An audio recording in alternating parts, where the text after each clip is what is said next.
अहम खबर, शहबाज शरीफ और मौलाना फजल रहमान की अहम मुलाकात आज शाम 7 बजे होने जा रही है। लाहौर में शहबाज शरीफ की रिहाइशगाह पर यह मुलाकात होगी। तर्जुमान मुस्लिम लीग नून मरियम औरंगजेब मुलाकात में इस्लामाबाद लॉकडाउन के हवाले से बातचीत की जाएगी, ऐसा कहना है मरियम औरंगजेब का। बताती हैं कि मुस्तकबिल की औरंगजेब सियासी हिकमत अमली पर भी मुशावरत होगी।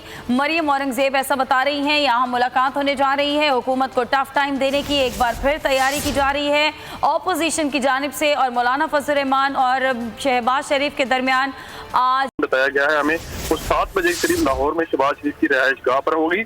मुलाकात में मुल्क की मजमूई सियासी सूरत और अहम कौमी अमूर पर तबादला ख्याल भी किया जाएगा। अक्टूबर में मौलाना फजल रहमान लॉकडाउन का जो हिकमत अमली है उसको भी इस मुलाकात में अहम एजेंडे के तौर पर शामिल किया गया है। इसी हवाले से मौलाना जो है मुस्लिम लीग नून की हमायत मौलाना चाह रहे हैं, इनको चाहिए बहुत जो शुक्रिया लॉकडाउन शहजाद अली, आपने अपडेट किया।